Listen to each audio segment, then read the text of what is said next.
Hello everyone, welcome to the course of economics for GS prelims and mains for UPSC examination. Okay. So in the last class हम लोगों ने start किया था monetary policy के बारे में, ठीक है। तो मॉनेटरी पॉलिसी को हम लोग कंटिन्यू करेंगे। तो एक बार पहले हम बात कर लें कि हमने लास्ट क्लास में क्या क्या डिस्कस किया था अभी तक, ठीक है। तो हमने लास्ट क्लास में मॉनेटरी पॉलिसी में बात करा था कि मॉनेटरी पॉलिसी क्या होता है, कैसे उसको डिफाइन करते हैं। इसके अलावा कुछ मॉनेटरी पॉलिसी के टूल्स को भी हमने डिस्कस किया था, ठीक है। तो जैसे कुछ जो इंपॉर्टेंट टूल्स था, मैंने आपको बताया था कि टर्म पे आपको ज़्यादा फोकस करना है और टर्म पे ही आपको एनालाइज करना है और फिर टर्म की सहायता से क्वेश्चन को सॉल्व करने की कोशिश करनी है, ठीक है। तो हमने जो मेन टर्म डिस्कस किया था वो रेपो रेट क्या होता है, रिवर्स रेपो रेट क्या होता है, ओपन मार्केट ऑपरेशन क्या होता है, ओके। इसके अलावा हमने और क्या डिस्कस किया था, याद है आप लोगों को? ओके। तो हमने शायद डिस्कस किया था कि कैसे जो है मॉनेटरी पॉलिसी एक्सपेंशनरी होगा, कैसे कॉन्ट्रैक्शनरी होगा, क्राउडलिंग आउट इफेक्ट क्या होता है, क्राउडलिंग इन इफेक्ट क्या होता है। तो यदि आप प्रीवियस लेक्चर को देख लेंगे एक बार, तो आई थिंक 45 मिनट का वीडियो होगा वो, तो यूपीएससी कम से कम 10 से 12 क्वेश्चन प्रीलिम्स का आराम से सॉल्व कर सकते हैं जो विगत वर्षों में एग्जाम में पूछा गया है, ओके। चलिए तो हम आगे चलते हैं।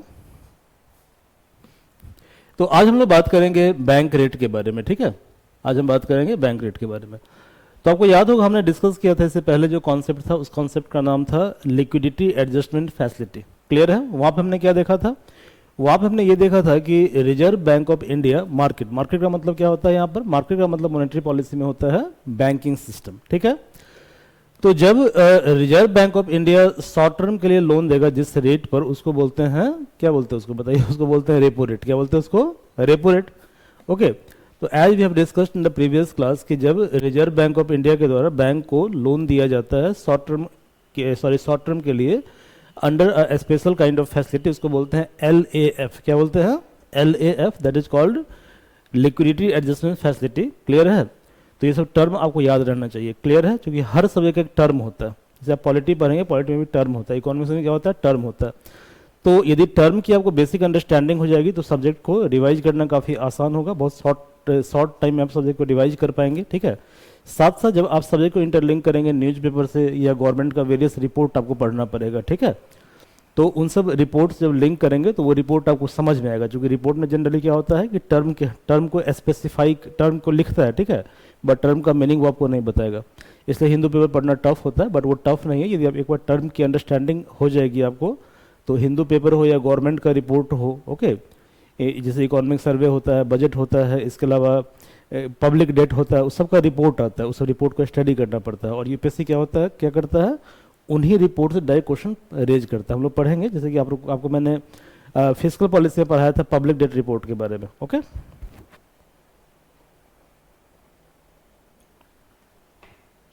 चलिए तो देखिए आगे व्हाट इज बैंक रेट। तो बैंक रेट और रेपो रेट क्या है? तो रेपो रेट में क्या होता है कि रिजर्व बैंक ऑफ इंडिया के द्वारा शॉर्ट टर्म के लिए लोन दिया जाता है। बैंक रेट में क्या होता है कि रिजर्व बैंक ऑफ इंडिया या जिसको सेंट्रल बैंक हम बोलते हैं, ठीक है, जब ये लॉन्ग टर्म पर्पस के लिए लोन प्रोवाइड करेगा जिस पर्टिकुलर इंटरेस्ट रेट पर, ओके, उससे हम क्या बोलेंगे? बैंक रेट बोलेंगे। क्लियर है? तो बैंक रेट क्या होता है? तो रिजर्व बैंक ऑफ इंडिया के द्वारा बैंकिंग सिस्टम, जिसे मार्केट हम बोलते हैं in terms of monetary policy, ठीक है, उसको जो लॉन्ग टर्म के लिए लोन दिया जाता है, ओके, जिस रेट ऑफ इंटरेस्ट पे, उस रेट ऑफ इंटरेस्ट को हम क्या बोलते हैं? बैंक रेट बोलते हैं, ठीक है।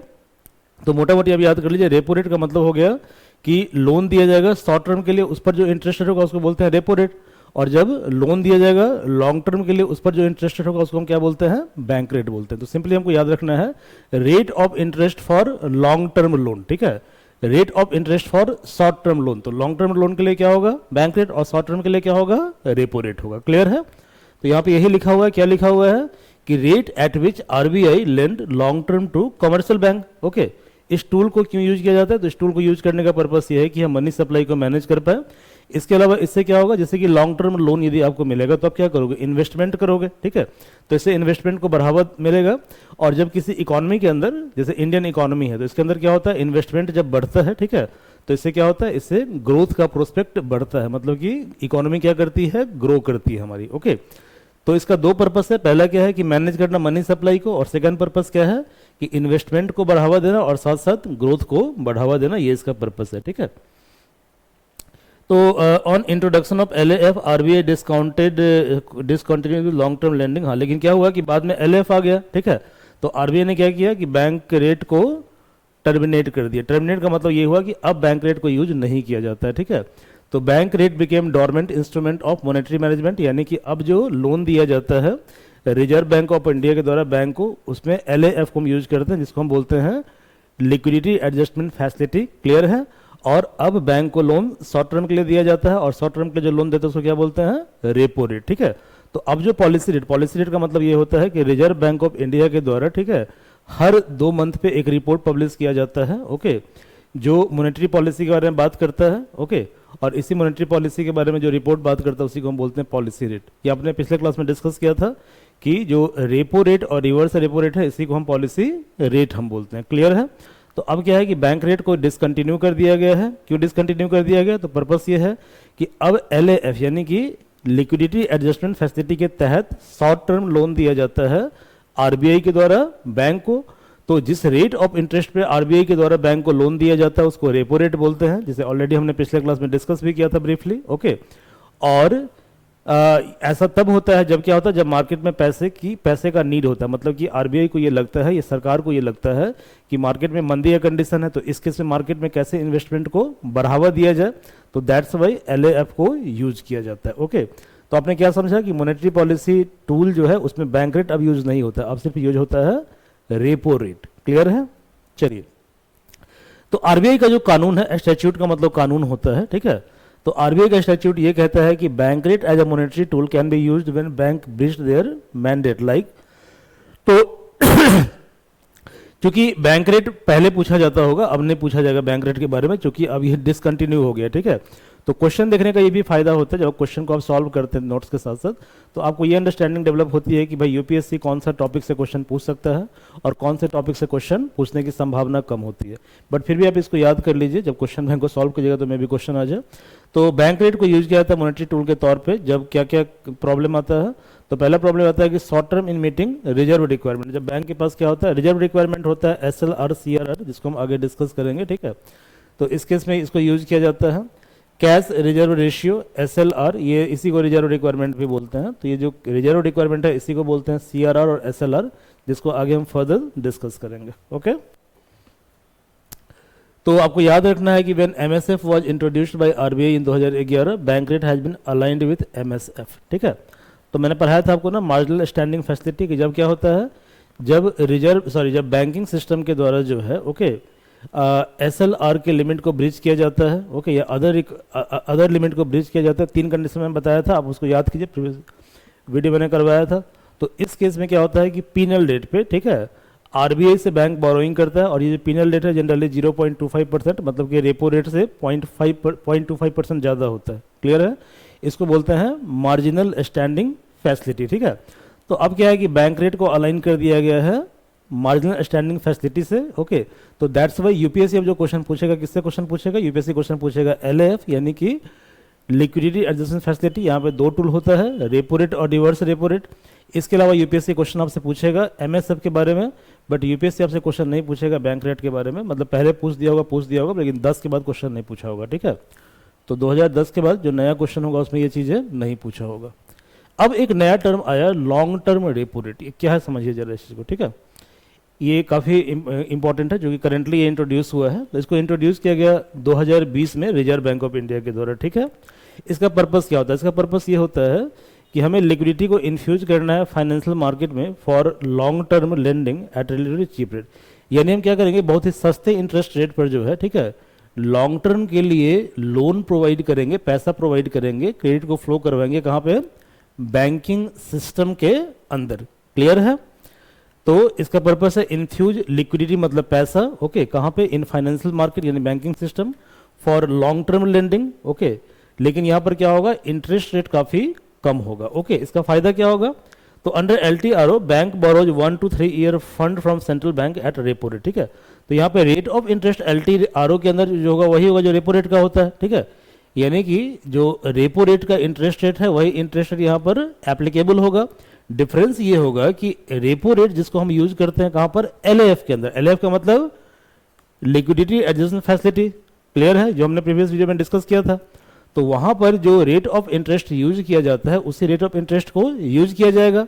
तो फिर डिफरेंस क्या है एलटीआरओ और एलएएफ में? तो एलएएफ में क्या होता है, बोरोइंग शॉर्ट टर्म के लिए होता है, क्लियर है, और यहाँ पर बोरोइंग क्या होगा, लॉन्ग टर्म के लिए होगा। यही दोनों में बेसिक अंतर है, ठीक है। तो bank borrows for 1 to 3 year fund, okay, from central bank at repo rate. यहाँ पे कोलेट्रल क्या यूज किया जाएगा? तो आपको याद होगा, मैंने बताया था आपको प्रीवियस क्लास में कि जब भी सेंट्रल बैंक लोन देती है किसको, मार्केट को, फाइनेंशियल मार्केट को, यानी बैंक को, जब भी RBI reserve Bank of India, ठीक है, लोन देगी, किसको लोन देगी? बैंक को। बैंक का मतलब यहाँ मार्केट है, ठीक है, बैंक का मतलब फाइनेंशियल मार्केट है, क्लियर है। तो क्या होगा, जब आरबीआई से क्रेडिट फ्लो होगा बैंक की तरफ, क्रेडिट फ्लो होगा, तो बदले में बैंक क्या करेगा, कोलेट्रल यहाँ पर जमा करेगा। तो ये जो कोलेट्रल है ये क्या होगा, गवर्नमेंट सिक्योरिटी होगा या other security that is approved by Reserve Bank of India, ठीक है। तो क्रेडिट का फ्लो बैंक की तरफ हो रहा है, इसका मतलब क्या हुआ, इसका मतलब ये हुआ कि मार्केट में पैसा आ रहा है। तो जब मार्केट में पैसा आएगा तो इन्वेस्टमेंट बढ़ेगा, इसको बोलते हैं एक्सपेंशनरी मॉनेटरी पॉलिसी। ये भी क्वेश्चन एग्जाम में आया हुआ है कि what is expansionary monetary policy and what is contractionary monetary policy. ये है रिजर्व बैंक ऑफ इंडिया और ये है भैया बैंक। बैंक मतलब मार्केट, बैंक मतलब मार्केट। अब यहाँ पर क्या हो रहा है देखो, अब क्रेडिट का फ्लो रिवर्स हो रहा है, ठीक है, मतलब क्रेडिट जो है पैसा कहाँ है, आ रहा है आरबीआई के पास, और कोलेट्रल कहाँ जा रहा है, बैंक के पास। कोलेट्रल क्या होगा, गवर्नमेंट सिक्योरिटी और other security approved by Reserve Bank of India, ठीक है। तो जब पैसा चला गया बैंक से आरबीआई के पास तो क्या होगा, यहाँ पर क्रेडिट की स्कार्सिटी हो जाएगी, ठीक है। तो बैंक क्या करेगा, लोन नहीं देगा या लोन काफ़ी महंगा देगा। इसको बोलते हैं कॉन्ट्रैक्शनरी मॉनेटरी पॉलिसी। ये ऑलरेडी हम डिस्कस कर चुके हैं पिछले क्लास में, ठीक है। चलिए, तो यहाँ पे क्या होता है, यहाँ पर कोलेट्रल के तौर पर हम लोग यूज करते हैं गवर्नमेंट सिक्योरिटी और सिमिलर इंस्ट्रूमेंट, ओके। जो एलटीआरओ है मतलब कि लॉन्ग टर्म रेपो रेट है, इसको हम टारगेटेड एलटीआरओ भी बोलते हैं, ओके। और यहाँ पर क्या होता है कि central bank want bank to deploy LTRO in investment grade corporate debt. मतलब इसका पर्पस ये होता है कि हम लोन किसको देंगे, कॉर्पोरेट को देंगे, और कॉर्पोरेट क्या करेगा, तो कॉर्पोरेट इस लोन को यूज करेगा पर्टिकुलरली इन्वेस्टमेंट के लिए, ठीक है। तो इससे फायदा क्या होगा, जितना इन्वेस्टमेंट बढ़ेगा, ठीक है, अनएम्प्लॉयमेंट रेट क्या होगा, उससे कम होगा। मार्केट जितना हमारा एक्सपैंड हो रहा है, ठीक है, क्लियर है। तो इस केस में क्या होगा, जब मार्केट का एक्सपेंशन होगा तो अनएम्प्लॉयमेंट रेट कम होगा, बेरोजगारी कम होगी। जब बेरोजगारी कम होगी, लोगों को रोजगार मिलेगा। तो इससे फायदा क्या होगा, इससे फायदा ये होगा कि मैक्सिमम लोग क्या करेंगे, टैक्स पे करेंगे। टैक्स पे करेंगे, साथ साथ क्या होगा, उनका वर्कफोर्स में कंट्रीब्यूशन बढ़ेगा। तो इकोनॉमी क्या करेगा, हमारा ग्रो करेगा, ठीक है। जब इकोनॉमी ग्रो करेगा तो जीडीपी बढ़ेगा, जीएनपी बढ़ेगा, ओके, नेशनल इनकम बढ़ेगा, पर कैपिटा इनकम बढ़ेगा, ओके। इन सबको बोलते हैं मैक्रो इकोनॉमिक इंडिकेटर। तो क्या होगा, अल्टीमेटली जो मैक्रो इकोनॉमिक इंडिकेटर है ये पहले की तुलना में काफी ज्यादा इम्प्रोवाइज होगा और इम्प्रूव होगा, ओके।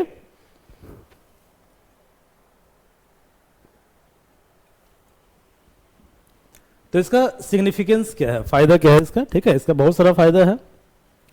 पहला फायदा तो ये है कि it provide with bank access to cheaper capital from RBI. यहाँ पे क्या हो रहा है कि बैंक जो है काफी सस्ता, सॉरी बैंक, आरबीआई क्या कर रहा है, काफी सस्ता लोन प्रोवाइड कर रहा है कॉर्पोरेट को, ओके, बैंक को, आई एम सॉरी, आरबीआई क्या करता है, पैसा बैंक को देगा, और बैंक पैसा किसको देगा, कॉर्पोरेट को देगा। आ रहा समझ में। तो आरबीआई क्या कर रहा है, चीप लोन प्रोवाइड कर रहा है बैंक को, तो बैंक क्या करेगा, चीप लोन प्रोवाइड करेगा कॉर्पोरेट को। अब जब कॉर्पोरेट को लोन मिलेगा तो कॉर्पोरेट क्या करेगा, उस पैसे को मार्केट में इन्वेस्ट करेगा, ठीक है। तो इससे क्या होगा, इससे इकोनॉमी राइज करेगा पहले की तुलना में, ठीक है। एलटीआरओ, तो एलटीआरओ क्या आपको समझ में आ गया होगा।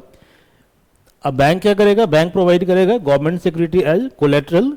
कॉन्सिक्वेंटली तो क्या होगा, जब गवर्नमेंट सिक्योरिटी प्रोवाइड करेगा तो इसका मतलब क्या होगा, जो चीजें सर्कुलेट होता है इकोनॉमी के अंदर उसका डिमांड बढ़ता है, ठीक है। तो गवर्नमेंट सिक्योरिटी का डिमांड मार्केट में राइज करेगा, बढ़ेगा, ओके। तो कंक्लूजन क्या है, कंक्लूजन ये है कि एलटीआरओ से फायदा ये होगा कि it will inject liquidity in the system, ठीक है। इसके अलावा बैंक रहेगा प्रॉफिट में, कॉर्पोरेट इन्वेस्टमेंट बढ़ेगा, तो इससे क्या होगा, ग्रोथ बढ़ेगा। जब ग्रोथ बढ़ेगा तो क्या होगा, मॉनेटरी पॉलिसी का मोर इफेक्टिव तरीके से ट्रांसमिशन हो रहा है, यानी कि मॉनेटरी पॉलिसी क्या हो रहा है, ट्रांसलेट हो रहा है मैक्रो इकोनॉमिक इंडिकेटर को इम्प्रोवाइज करने में, ठीक है, यानी मॉनेटरी पॉलिसी का एफिशिएंट यूटिलाइजेशन हो रहा है। ओके, तो यदि मान लीजिए 10 मार्क का क्वेश्चन आता है कि एलटीआरओ और एलटीआरओ पर आप नोट लिखे, तो आप आराम से लिख सकते हैं, ठीक है। अगला है empty base rate and MCLR, ये 2016 में आया है, ठीक है। एमपीटी मतलब मॉनेटरी पॉलिसी ट्रांसमिशन, ठीक है। ट्रांसमिट का मतलब क्या होता है, ट्रांसमिट का मतलब होता है एक जगह से अदर जगह ट्रांसमिट होना, ट्रांसफर होना, दैट इज कॉल्ड ट्रांसमिशन, ठीक है। ट्रांसमिशन, जैसे मैं क्या कर रहा हूँ, वॉइस को ट्रांसमिट कर रहा हूँ आपके टुवर्ड्स, ट्रांसमिशन। तो एक वस्तु का एक जगह से अदर जगह जाना, दैट इज कॉल्ड ट्रांसमिशन, ठीक है। जैसे क्रेडिट क्या हो रहा है, क्रेडिट जा रहा है आरबीआई से बैंक के पास, तो क्या हो रहा है, क्रेडिट का ट्रांसमिशन हो रहा है, ठीक है। गवर्नमेंट सिक्योरिटी क्या हो रहा है, बैंक से आ रहा है आरबीआई के पास, तो गवर्नमेंट सिक्योरिटी क्या हो रहा है, ट्रांसमिशन हो रहा है, ठीक है। तो ट्रांसमिशन का सिंपल मतलब होता है मूव करना, ठीक है। तो यहाँ पर जो टर्म लिखा है मॉनेटरी पॉलिसी ट्रांसमिशन, इसका मतलब क्या है, इसका मतलब ये है कि passing on rate change made by central bank is crucial for growth equity. अच्छा, ये तो ऐसे लिखा हुआ है, तो ये सिंपली लिखा है कि यदि रिजर्व बैंक ऑफ इंडिया के द्वारा इंटरेस्ट रेट को घटाया जाता है या बढ़ाया जाता है, ओके, तो उसका जो अल्टीमेट फायदा है वो बैंक के क्लाइंट को मिलना चाहिए। क्लियर है, समझ में आ रहा है कि नहीं आ रहा है? ओके, तो जब इंटरेस्ट रेट को कम किया जाता है तो उसका इम्पैक्ट कहीं ना कहीं जो बैंक में क्लाइंट अपना पैसा रखा हुआ है, ठीक है, उसके इंटरेस्ट रेट के ऊपर, उसके लोन के इंटरेस्ट रेट के ऊपर, ठीक है, या अदर जो भी बेनिफिट होता है उससे उसको फायदा मिलना चाहिए, ठीक है, यानी उससे क्विक ट्रांसमिशन होना चाहिए, ठीक है। तो बेस रेट क्या होता है, व्हाट इज बेस रेट? तो इसके लिए आरबीआई ने क्या किया, बेस रेट का कॉन्सेप्ट लाया, ठीक है। अब बेस रेट क्या होता है, तो बेस रेट जो है इस कॉन्सेप्ट को लाया गया 2011 में, डेट सब याद रखिएगा, ठीक है, और टर्म भी आपको याद रखना है। इसका एम है ensure that each bank sets its own base rate below which it is not lend to anyone except in rare case approve by Reserve Bank of India, ठीक है। तो why base rate was introduced, अब समझिए इस चीज को, ठीक है, इसमें पढ़ने से कोई फायदा नहीं होगा, इसको पहले हम समझते हैं क्या है ये बेस रेट। देखिए यहां पर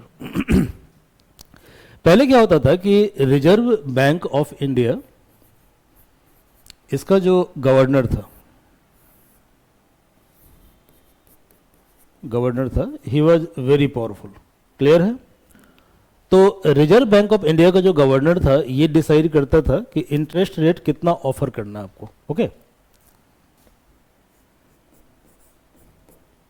तो इंटरेस्ट रेट कितना होगा,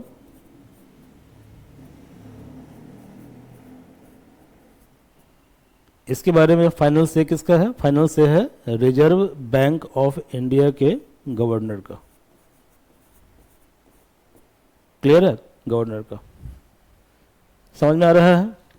तो अभी जो डिसीजन मेकिंग हो रहा है इसको बोलते हैं सेंट्रलाइज्ड डिसीजन मेकिंग, मतलब एक पर्टिकुलर पर्सन है, उसके हाथ में सारा पावर है। क्लियर है? तो जनरली क्या होता है कि जब भी कोई मतलब बड़े लेवल पे आप काम करते हैं तो वहां पर डिफ्यूजन ऑफ पावर होना चाहिए। डिफ्यूजन ऑफ पावर का मतलब ये है कि वहां पर अप्रोच डेमोक्रेटिक और कलेक्टिव होना चाहिए, ठीक है।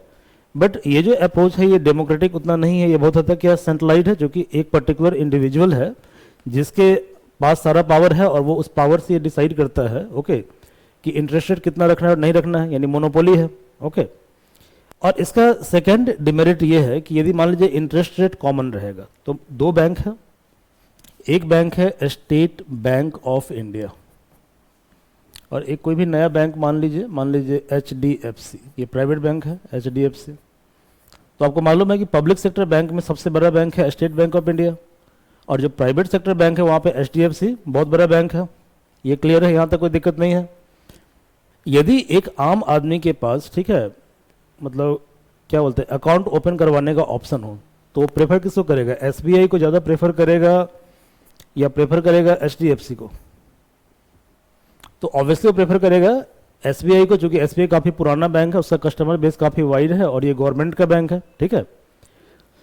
कब? इस केस में जब SBI के द्वारा सेविंग पे इंटरेस्ट रेट ऑफर किया जाएगा 4% और ये भी इंटरेस्ट रेट ऑफर करेगा 4%, ठीक है, 4%। अब क्वेश्चन ये आ रहा है कि why 4% are offered by both of them, दोनों क्यों ऑफर कर रहा है 4%? सॉरी,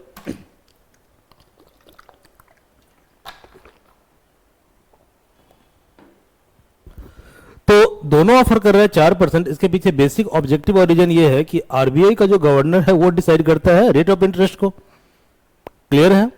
तो अब क्या हुआ कि जो रेट ऑफ इंटरेस्ट है इसके फॉर्मूले में थोड़ा सा मॉडिफिकेशन किया गया 2011 में, ठीक है।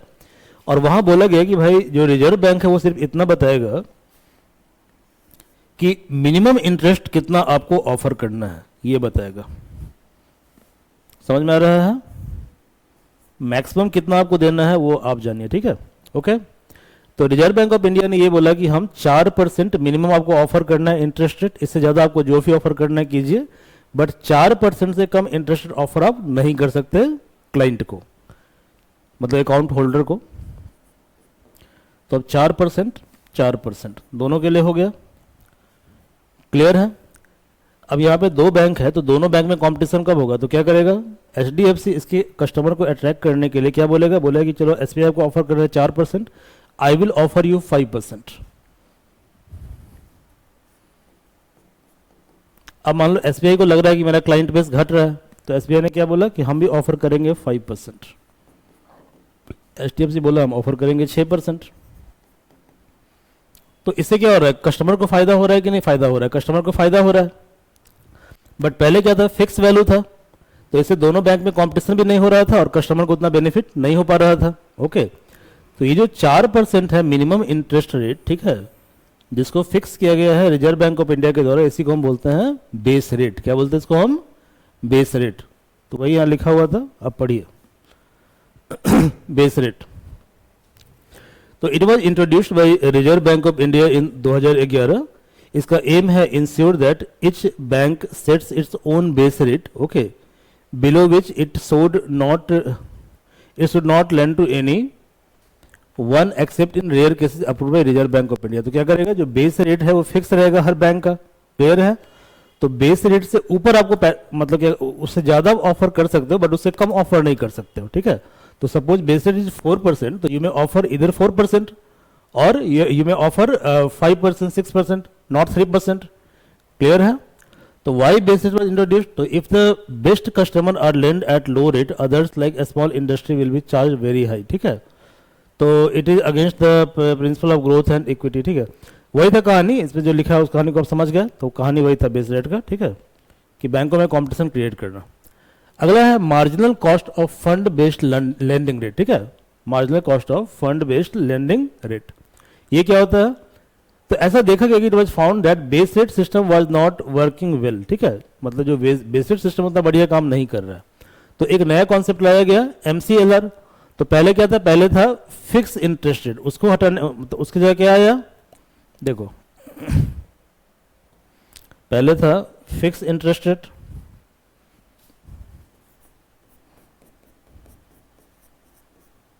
आईआर मतलब इंटरेस्ट रेट, फिर आया बेस रेट।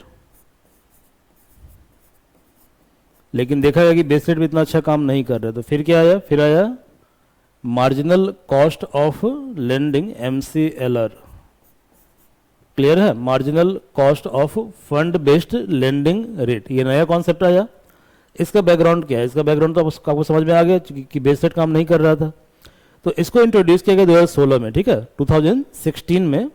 और इसका जो ये क्वेश्चन भी शायद पीटी में आया हुआ है, 16 के पीटी में या 17 के पीटी में आया हुआ है। ओके, तो इसका एम था इम्प्रूव मॉनेटरी ट्रांसमिशन। तो इट में ensure quicker transmission of RBI rate cut, okay, to borrower as after every rate change by RBI MCLR is bound to reflect it. यानी जनरली क्या होता है कि रिजर्व बैंक ऑफ इंडिया जो है हर एक 2 मंथ पे, मतलब बाई मंथली पॉलिसी रिवाइज करता है। समझ में आ रहा है? By monthly, MONTHLY, by monthly क्या करता है? पॉलिसी को रिवाइज करता है। ओके, तो जब रिजर्व बैंक ऑफ इंडिया हर एक 2 मंथ पे पॉलिसी को रिवाइज करता है, तो ये जो इफेक्ट है कहीं ना कहीं कस्टमर को दिखना चाहिए, ठीक है। यानी कि हर एक 2 महीने पर जो रेपो रेट और रिवर्स रेपो रेट को चेंज किया जाता है, ठीक है, उसका जो भी बेनिफिट है that must be transfer to account holder of the bank. Clear है? दैट्स वाई लाया गया एमसीएलआर, ठीक है। तो एमसीएलआर का पर्पस क्या है कि मॉनेटरी पॉलिसी ट्रांसमिशन का क्विकर इफेक्ट दिखना चाहिए, किसको? कस्टमर या कंज्यूमर को दिखना चाहिए, इसी को बोलते हैं एमसीएलआर। तो आई थिंक आपको ये कॉन्सेप्ट समझ में आ गया होगा। अगला कॉन्सेप्ट क्या देखिए, वेरी वेरी इंपॉर्टेंट, इससे बहुत सारा क्वेश्चन पूछता है, ठीक है। कॉन्सेप्ट है रिजर्व रिक्वायरमेंट, इसको हम समझते हैं। मैंने कई बार आपको बताया है कि बैंक के पास जो पैसा होता है उसको बोलते हैं एनडीटीएल, बैंक का जो टोटल क्रेडिट है उसको बोलते हैं एनडीटीएल, यानी इसका फुल फॉर्म होता है net demand and time liability.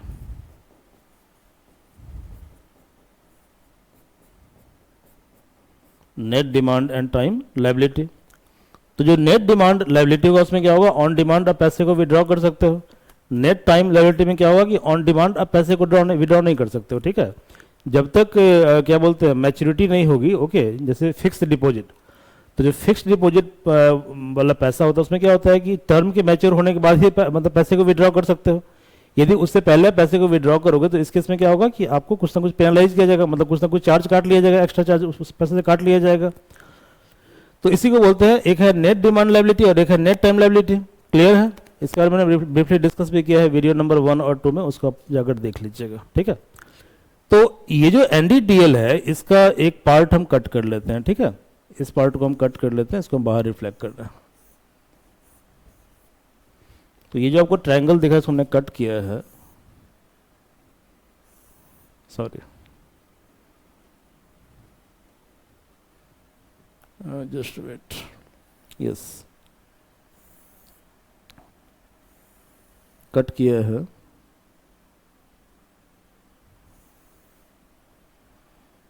तो मान लीजिए कि ये इसका 4% हिस्सा है और ये हिस्सा है 18%, 18%। क्लियर है? तो एनडीटीएल का जो 4% है इसको हम बोलते हैं सीआरआर। क्या बोलते हैं इसको हम? इसको बोलते हैं सीआरआर। रट लीजिए इसको, यूपीएससी कई बार पूछा है क्वेश्चन इससे, ठीक है। CRR, cash reserve ratio. क्या बोलते हैं इसको? इसको बोलते हैं कैश रिजर्व रेशियो,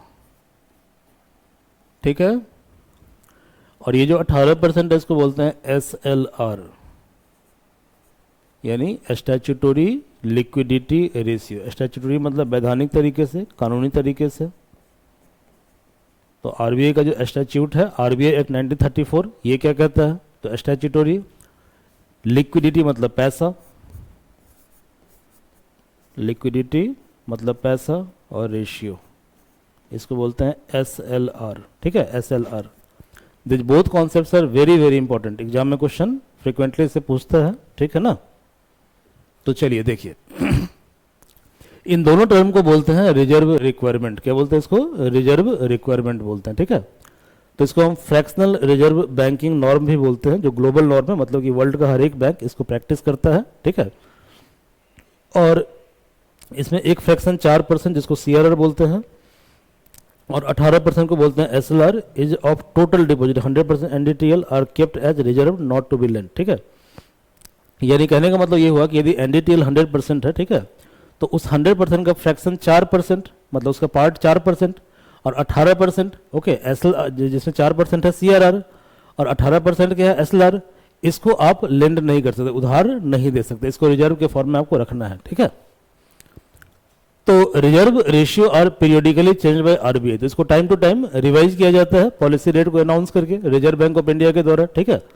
तो जो रिजर्व रेशियो कितना होगा नहीं होगा ये कौन डिसाइड करता है? Reserve Bank of India decide करता है, और इसको हम रिजर्व बैंक ऑफ इंडिया का मॉनेटरी पॉलिसी बोलते हैं। समझ में आ रहा है?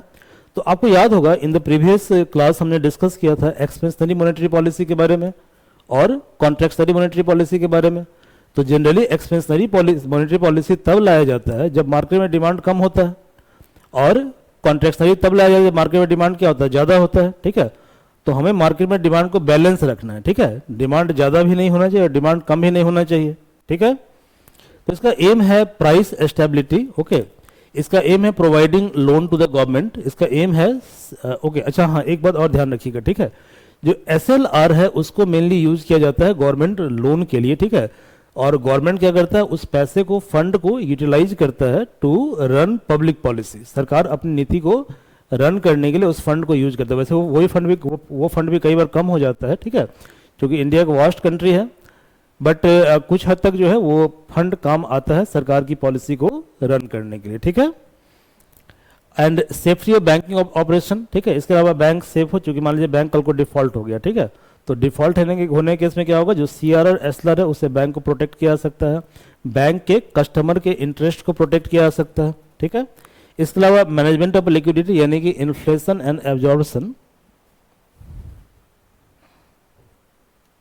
अंडर डिफरेंट कंडीशन, ठीक है, क्लियर है। तो हमें क्या करना है कि इन्फ्लेशन को भी बैलेंस रखना है, तो ये भी इसका पर्पस होता है। तो मान लीजिए क्वेश्चन आपसे पूछ दिया गया कि what is reserve requirement, okay, what are the significance of reserve requirement, what are the limitation of reserve requirement, तो आप पूरे ऐसे आप लिख सकते हैं 10 मार्कर 15 मार्कर में, ठीक है। और मैनेजमेंट ऑफ इंटरेस्ट रेट, इसके अलावा चेकिंग स्पेकुलेशन की मार्केट में स्पेकुलेशन नहीं हो, तो इसमें दो टूल यूज करते हैं, पहला टूल है एसएलआर और सेकंड टूल है सीआरआर, ठीक है। तो दो टूल है, पहला एसएलआर है और सेकंड है सीआरआर। तो पहले हम बात करेंगे एसएलआर के बारे में, एसएलआर क्या होता है, ठीक है। तो it is portion of time and demand, मतलब कि एनडीटीएल, एनडीटीएल का एक फ्रैक्शन है ये, और ये फ्रैक्शन जनरली 18% अभी है। तो ये 18% फिक्स नहीं है, ये चेंज होता रहता है बार बार, ठीक है। तो यह पेपर जब पढ़ेंगे, न्यूज़पेपर पढ़ेंगे, हिंदू पेपर में एक इकोनॉमिक्स का पेज आता है, ओके, उसको डेली आप पढ़ेंगे, तो हर एक 2 मंथ पे पॉलिसी रिवाइज होता है, उस पर लिखा रहता है, उसको आप देखकर अपडेट करते रहिएगा, ठीक है। तो ये जनरली 3 फॉर्म में होता है, ये भी पीटी में क्वेश्चन पूछता है कि एसएलआर किन किन फॉर्म में होता है। तो एसएलआर आपको गवर्नमेंट सिक्योरिटी के फॉर्म में होता है, ये कैश के फॉर्म में होता है और गोल्ड के फॉर्म में होता है, ठीक है। इसके अलावा excess CRR balance is also treated as liquidity asset for this purpose of SLR. जैसे मान लीजिए कि सीआरआर हो गया 4.5%, ओके, बट हमको मेंटेन करना है 4%, तो ये जो 0.5% एक्स्ट्रा हो गया, it is part of SLR, clear है, it is part of SLR.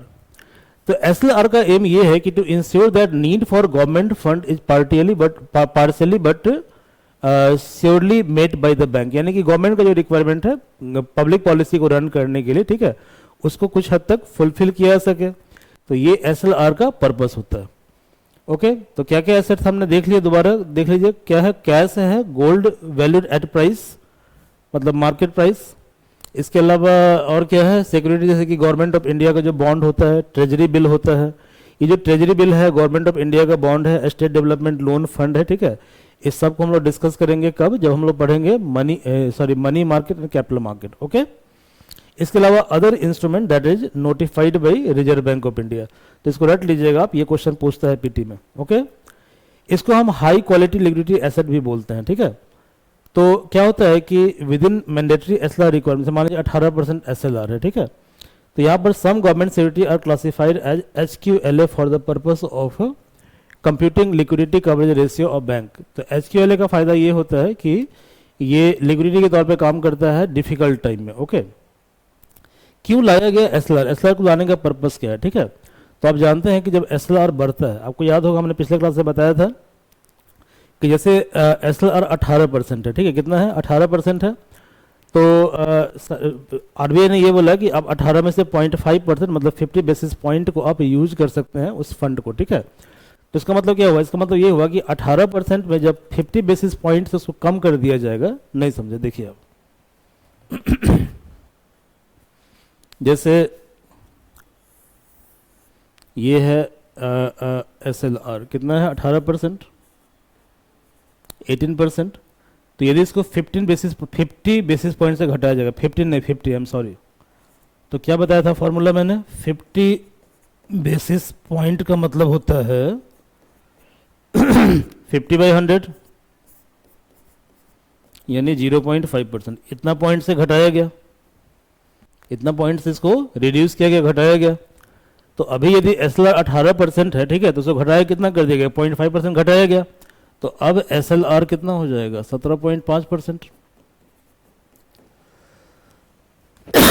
Sorry 17.5%।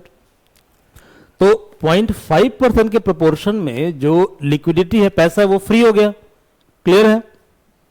तो अब क्या होगा, देखो भाई, ये है रिजर्व बैंक ऑफ इंडिया और ये क्या है तुम्हारा मार्केट, मार्केट मतलब बैंकिंग सिस्टम। तो हमने क्या किया, 0.5% क्रेडिट को फ्री कर दिया। तो फ्री करने का मतलब ये हुआ कि 0.5% के इक्विवेलेंट क्रेडिट का फ्लो जो है, ठीक है, ये हो रहा है मार्केट के टुवर्ड्स, और इसके बदले में क्या हो रहा है, गवर्नमेंट सिक्योरिटी आ रहा है रिजर्व बैंक ऑफ इंडिया के पास, ठीक है। तो अब क्या होगा, बैंक के पास पैसा ज़्यादा है, तो बैंक क्या करेगा, बैंक पैसे को मतलब इन्वेस्टमेंट करवाएगा मार्केट में, क्लियर है, मतलब सस्ता लोन ऑफर करेगा, चीप लोन ऑफर करेगा, इसको बोलेंगे एक्सपेंशनरी मॉनेटरी पॉलिसी। क्या बोलेंगे इसको हम? Expansionary monetary policy.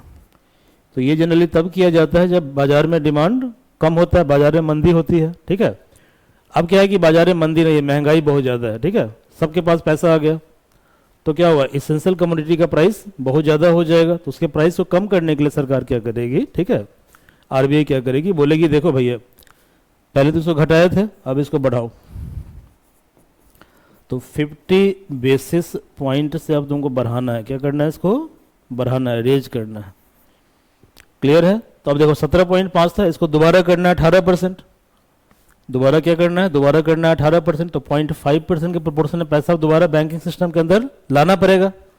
तो अब क्या होगा, अब जो क्रेडिट का फ्लो है वो बैंक से कहां पे होगा? आरबीआई की तरफ। और गवर्नमेंट सिक्योरिटी वापस कहां पे चला जाएगा? बैंक के पास। तो बैंक के पास पैसा है अब नहीं है ना, कम पैसा बैंक के पास है, बैंक के पास फ्री मनी कम है। तो इस केस में क्या करेगा, बैंक लोन के टर्म को बहुत ज़्यादा टफ कर देगा, ठीक है, यानी बहुत कम लोग लोन को एसेस कर पाएंगे, ठीक है। तो मार्केट में क्या होगा, मार्केट में एक्सपेंशन होगा या कॉन्ट्रैक्शन होगा? तो कॉन्ट्रैक्शन होगा।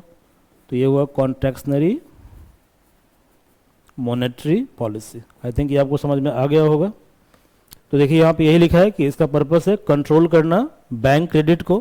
तो जब एसएलआर बढ़ता है तो क्रेडिट का फ्लो क्या होगा, घटेगा। जैसे 17.5 से 18% हो गया, तो क्रेडिट कहाँ चला गया? आरबीआई के पास। तो बैंक के पास क्रेडिट घट गया, ठीक है। जब एसएलआर घटेगा, मतलब 18 से घट के हो गया 17.5, तो इसका मतलब क्या हुआ कि 0.5% के प्रोपोर्शन में पैसा फ्री हो गया। तो वो पैसा कहाँ जाएगा? वो पैसा जाएगा बैंक के पास, ठीक है। तो बैंक क्रेडिट क्या होगा, बढ़ेगा। समझ गए? इसको याद कर लीजिएगा, इस तरह क्वेश्चन पूछता है पीटी में। इसका पर्पस ये भी होता है कि यदि मान लीजिए कमर्शियल बैंक इंसॉल्वेंट है, तो इसके इंसॉल्वेंट मतलब दिवालिया हो जाना, ठीक है। तो बैंक को इंसॉल्वेंसी से बचाना, ये भी इसका पर्पस है। इसके अलावा to make the government to make the commercial bank invest in government security like इतना। इसके अलावा क्या है कि देखो यहाँ पे क्रेडिट और जो गवर्नमेंट सिक्योरिटी है वो आपस में एक्सचेंज हो रहा है, ठीक है। तो जब गवर्नमेंट सिक्योरिटी का सर्कुलेशन ज्यादा होगा तो उसका डिमांड क्या होगा, बढ़ेगा गवर्नमेंट सिक्योरिटी का डिमांड, ठीक है। तो government has adequate financial resource towards its commitment. Change in SLR signals to economy on long term basis, जैसे कि अदर इंस्ट्रूमेंट, ठीक है। तो देखो बैंकिंग रेगुलेशन एक्ट 1949 ये कहता है कि SLR can very between 0 to 40% of bank deposit, ठीक है।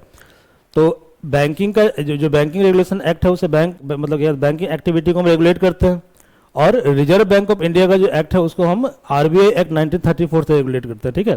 तो जो बैंकिंग रेगुलेशन एक्ट 1949 है, ठीक है, वो ये कहता है कि एसएलआर के लिमिट को सेट किया जा सकता है 0 to 40%, पर करेंटली 18% है, ठीक है। लिक्विडिटी कवरेज रेशियो, तो जब क्या हुआ 2008 में अमेरिका में क्राइसिस आया, ग्लोबल क्राइसिस आया, जो हमने पढ़ा था चैप्टर 1 के अंदर, ओके, कि क्राइसिस क्यों आया था उसको ब्रीफली हमने डिस्कस किया था, तो उस वीडियो को देख लीजिएगा आप लोग। तो पोस्ट ग्लोबल फाइनेंशियल क्राइसिस 2008, जब 2008 में क्राइसिस आया, इसके बाद बैंक के रेगुलेशन को थोड़ा टाइट किया गया, टफ किया गया, क्योंकि उस समय क्या था कि वर्ल्ड का one of the largest investment bank जो कि लेमन ब्रदर्स था वो फुली क्रैश हो गया। क्लियर है? तो बैंक जब क्रैश हो गया तो इसका मतलब क्या हुआ कि बैंक की सेफ्टी के लिए बहुत सारे सेफ गार्ड लाए जाएंगे, नॉर्म्स लाए जाएंगे। तो ये नॉर्म्स कौन तय करता है? ये तय करता है बेसल कमेटी। कौन तय करता है? Basal committee. ये हम बाद में पढ़ेंगे बैंकिंग सिस्टम में, क्योंकि बैंकिंग सिस्टम अलग चैप्टर है। तो Basel committee on banking supervision, ठीक है, propose to strengthen global capital and liquidity regulation. तो इन्होंने बोला कि हमें क्या करना है, हमें जो लिक्विडिटी है उसको और ज्यादा रेगुलेट करना है, ठीक है, पैसे को और ज्यादा रेगुलेट करना है, मतलब उसमें टाइट मेजर लेकर आना है।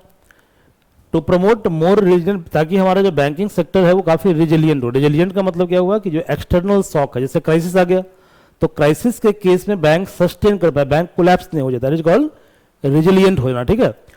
तो 2008 में लेमन ब्रदर जो है वो क्या कहते हैं, कोलैप्स कर गया, तो इसका मतलब क्या हुआ, वो नॉन रिजिलियंट है, ठीक है। लेकिन 2008 के क्राइसिस में इंडिया का जो बैंकिंग सिस्टम है वो क्या था, वो मतलब क्रैश नहीं कर पाया, तो इसका मतलब हमारा सिस्टम क्या है, रिजिलियंट है, ठीक है। उसमें क्या है कि एक्सटर्नल जो प्रेशर है उसको टॉलरेट करने की क्षमता है, that is called resilience, okay. अभी कल देखो नेपाल में भी आया ना, कल परसों नेपाल में फ्लैश फ्लड आया, ठीक है। तो इसका मतलब क्या हुआ कि नेपाल का जो इंफ्रास्ट्रक्चर है कहीं ना कहीं उसको एकोमोडेट करने के लिए रिजिलियंट नहीं था, ठीक है, समझ में आ रहा है।